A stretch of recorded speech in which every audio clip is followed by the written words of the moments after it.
La presse sportive africaine traite en ce mercredi 9 octobre 2024 des éliminatoires de la Coupe d'Afrique des Nations qu'abrite le Maroc en 2025.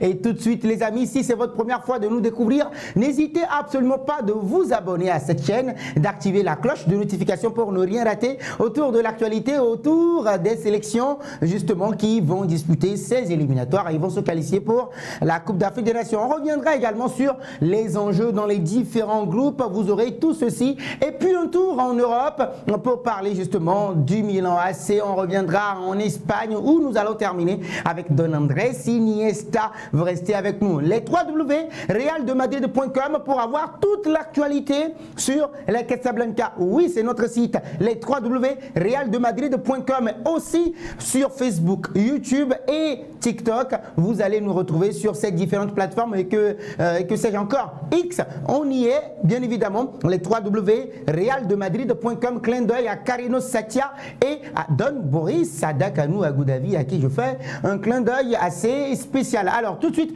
avec guinéfoot.info, double confrontation Guinée-Éthiopie. Titi Camara, ambassadeur auprès du Sili national. Nos confrères guinéens nous informent qu'en collaboration avec Keamou Bogola Abba, ministre de la Jeunesse et des Sports, Aboubakar Titi Camara est invité par le président de la Fédération guinéenne de football, Bouba Sampil, pour assister à la double confrontation contre l'Éthiopie les 12 et 15 octobre prochains à Abidjan en Côte d'Ivoire. Hier, on a parlé également du même système au niveau du Bénin qui a invité deux légendes également du football béninois pour encourager la sélection et transmettre cela. C'est la même chose, ils vont transmettre le message de soutien et d'encouragement des anciens footballeurs guinéens à la nouvelle génération. Et donc oui, les matchs entre la Guinée et l'Éthiopie s'inscrivent dans le cadre de cette double confrontation. Même son de cloche toujours éliminatoire de la Coupe d'Afrique des Nations avec les 3W229foot.com. Et là, mauvaise nouvelle, Gernot Rohr devra se passer d'Ayegun Tozine pour la double confrontation face au Rwanda. Il est victime d'une blessure à la cuisse et a été contraint de déclarer forfait pour ces deux rencontres cruciales face au Rwanda. Mais la précision de taille, elle est là. Selon les dernières informations de la Fédération béninoise de football, le technicien allemand a pris la décision de ne pas convoquer de remplaçants pour pallier ce forfait, préférant miser sur les joueurs déjà présents. Et on rappelle que les Guépards affronteront en premier lieu les Rwandais le 11 octobre 2024 sur la pelouse d'Abidjan avant de disputer la manche retour quelques jours plus tard à Kigali. Toujours éliminatoire au Bénin voisin, nous allons au Togo juste à côté parler, prendre des nouvelles des éperviers du Togo. Et donc oui, les dernières nouvelles des éperviers du Togo avec le Sport Culture News de Romuald Rededi Mahaya qui nous informe que Sama Mahadiou, le portier de la Scotkara, quintuple vainqueur consécutif du championnat togolais, a été appelé à la dernière minute pour remplacer Geoffrey Agbolosu, blessé et forfait pour les deux prochaines rencontres des éperviers du Togo contre les Fennecs d'Algérie. On parlera également des Fennecs d'Algérie. Lui, il est blessé au genou et donc l'IRM effectué dans la foulée dans un centre hospitalier de la capitale tunisienne a révélé une lésion méniscale externe complexe avec luxation de ses segments moyens et postérieurs au niveau de l'échancrure. Bah oui, segment antérieur, c'est vraiment une blessure assez douloureuse. Interne condylienne au contact de son segment antérieur. Une prise en charge chirurgicale est recommandée pour le portier du FC Balagne en France. Et donc il est ainsi forfait pour les deux matchs. Et donc à dire que cette rencontre prévue ce jeudi même à 10 octobre à 19h à Annaba pour le compte de la troisième journée des éliminatoires de la CAN Maroc 2025 vont être, en tout cas il sera privé de ces deux rencontres. La Foot.tg également donne des nouvelles des éperviers du Togo. La délégation du Togo qui dispute le match aller de la troisième journée est maintenant à Annaba, ville où a lieu le match face à l'Algérie. Donc oui, Foot.tg d'un certain Arnaud Boko à qui je fais un clin d'œil également. Et donc 19h GMT jeudi, à quelques jours de ses préparatifs à Tunis.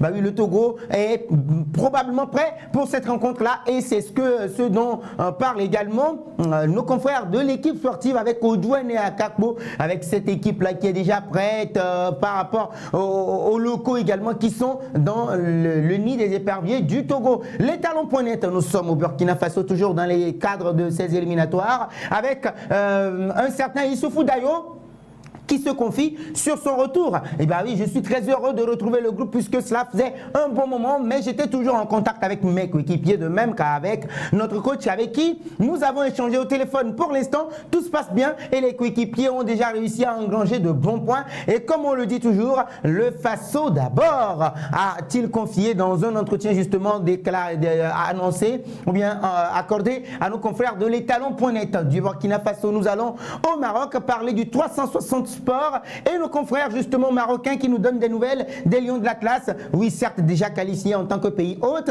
mais qui préparent toujours cette double confrontation contre la Centrafrique. Et ils sont déjà au complet. La séance qui s'est déroulée au complexe Mohamed VI de football a rassemblé l'effectif complet et s'est concentré sur les aspects tactiques de la préparation, précise la Fédération royale marocaine de football dans un communiqué sur son site officiel. Les Lions de l'Atlas dominent le groupe B avec 6 points après leur victoire face au Gabon 4-1 et le Lesotho 1-0. Et donc oui, la République centrafricaine occupe la deuxième place à égalité de points avec le Gabon. 3 unités. Donc pour rappel, la Coupe d'Afrique des Nations se déroulera au Maroc du 21 décembre 2025 au 18 janvier 2026 du Maroc. Mettons le cap sur l'Algérie, l'adversaire du Togo. Également presque au complet à l'entraînement de Sidi Moussa, au centre d'entraînement de Sidi Moussa.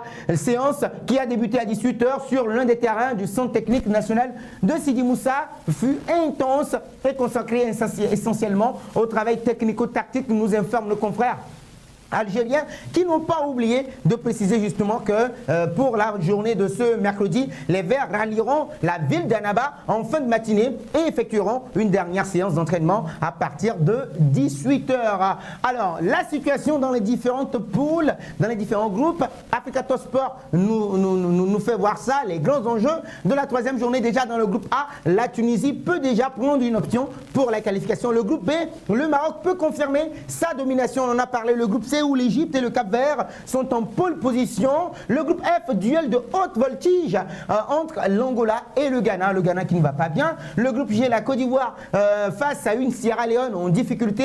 Le H maintenant qui regroupe la République démocratique du Congo qui est sur le point de se qualifier, tout comme justement son adversaire du jour qui pourrait un tout petit peu la déranger, la Tanzanie, et essayer maintenant d'engranger des points. 2e au classement avec 4 unités.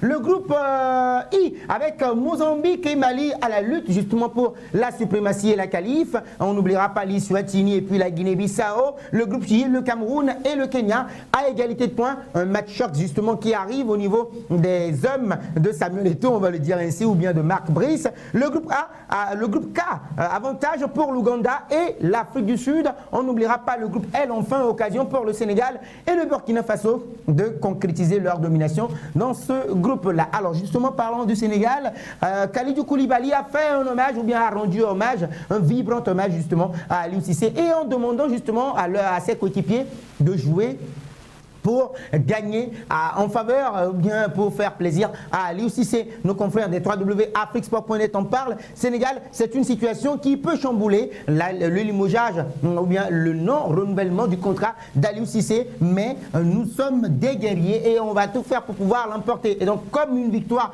historique en Coupe d'Afrique des Nations, Kalidou Koulibaly dit ceci: le départ d'Aliou Cissé nous a pris un peu de cours, des décisions justement ont été prises à un peu plus haut niveau et nous devons les accepter. On a commencé un travail avec Aliou Cissé et il faudra continuer ce travail sur le terrain. On sait que ça va être difficile, mais nous devons gagner ici et au Malawi. Nous sommes à la disposition de l'État et du peuple sénégalais. Ce qui va nous amener vers les journaux transalpins et parler justement de l'arbitrage qui fait défaut le week-end dernier. En tout cas, qui a fait défaut le week-end dernier? Le Corriere dello Sport en parle à sa une. Sans oublier aussi de faire un clin d'œil à Simone Inzaghi sur les tablettes de Manchester United. Rocky Tropeteste, tout fait tourner la tête, l'arbitrage italien fait tourner la tête. Estime-t-on pourquoi? Parce qu'il y a eu un carton rouge injustifié pour le jeune Francisco Conceição, le portugais. Injusticia et Fata. Oui, pour dire tout simplement qu'il y a une injustice malgré le carton rouge. Eh bien oui, qu'il n'y a pas justement de carton rouge de faute, de simulation. Carton rouge et il va payer une amende selon la publication de Tutto Sport à la une de la Gazzetta dello Sport. On parle de prolongation avec Théo Hernandez, il grande gelo. Il est dans un gel. Pourquoi? Parce qu'il réclame 8 millions d'euros pour prolonger avec les Rossoneri. Le capitaine Rossoneri, eh bien oui, le bord milanais n'est pas tout à fait d'accord. On n'oubliera pas aussi sa dernière action qui fait débat. Au niveau du Quotidiano Sportivo, la jeunesse, le talent, on laisse place à la jeunesse et au talent. Eh bien oui, c'est bien transcrit à la une. Italia largo al talento. L'Italie laisse place au talent avec un certain Daniel Maldini, le fils de la légende.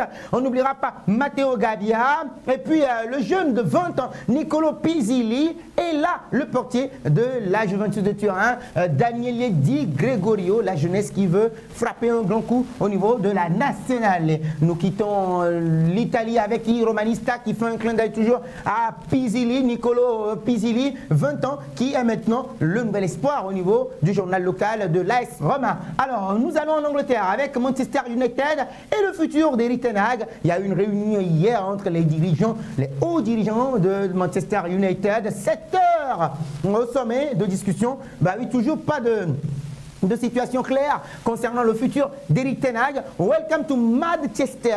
Bienvenue dans un Manchester assez fou. Le Daily Telegraph également en parle à sa une par rapport à cette réunion qui a eu lieu entre Ratcliffe et les hauts dirigeants, les hauts dignitaires de Manchester United. Ratcliffe is driving to distraction. Il est en train de faire de la distraction pour l'instant et ne veut pas se situer ou bien situer les responsabilités au niveau d'Erik ten Hag. Et nous allons maintenant parler toujours de cette équipe de Manchester United à la une du journal sportif anglais. Il s'agit des Guardian qui en parlent. It's summit and nothing for Eric. C'était une réunion au sommet et rien du tout par rapport au futur d'Erik ten Hag. On n'a pas oublié également la sélection Happy Days. Oui, des jours heureux pour cet homme justement qui est devenu papa encore une nouvelle fois. Il s'agit de Jack Grealish, signalé justement par les journaux britanniques à la une du Daily Mail également. On parle de Jack Grealish, de nouveau papa, et qui est mis en avant, sans oublier aussi, Gareth Southgate was wrong to drop me for the hero. Il dit ceci, Gareth Southgate était en défaut, il avait tort de ne m'avoir pas sélectionné pour l'Euro, le dernier Euro. En France maintenant, les amis, avec l'Olympique de Marseille. L'équipe en parle à sa une. Dans un entretien à l'équipe, le président de l'OM reconnaît que ses ambitions pour le club étaient trop à court terme, engagé pour 3 saisons. L'entraîneur italien Roberto De Zerbi incarne selon lui un nouveau cycle. Pablo Longoria dit ceci: j'ai commis une erreur stratégique. Bah oui, c'est lui-même qui le dit. Le Figaro Sport, à sa une, se tourne maintenant vers l'équipe de France. Retraite de Griezmann, absence de Kylian Mbappé, Capitana, les défis de Deschamps face à une nouvelle ère. Oui, l'équipe de France qui affronte l'Israël jeudi doit apprendre à vivre sans Griezmann et à composer avec l'absence de Kylian Mbappé. Nous allons en Espagne et c'est là que nous allons terminer. Clin d'œil à la légende, oui les amis, la légende. Je m'incline un tout petit peu devant la légende d'un Andrés Iniesta. Oui les amis, il est là, les sportifs. À ça, une en parle. Leyenda de consenso. Oui, la légende de consensus. Valide, tout le monde valide.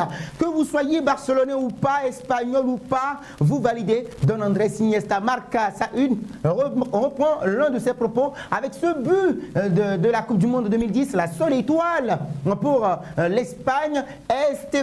Lo marcamos todos. Nous avons tous marqué ce but-là. Oui, n'oubliez surtout pas qu'après cette épopée 2010, 2008 d'abord, 2008 avec l'Euro, 2010 la Coupe du Monde, 2012 les amis, avec un nouvel Euro encore. Malheureusement, il n'aura pas eu le Ballon d'Or. Vous savez qu'il a eu en ce moment-là, en 2012. Allez, on continue toujours. Et bien oui, toujours avec Sport, qui voit maintenant un futur pour Don Andrés Iniesta, entraîneur à la vista. Un entraîneur en vue pour Don Andrés Iniesta et Deportivo. Le Mundo Deportivo, à son tour, parle de fierté, orgullo, la fierté de Don Andrés Iniesta.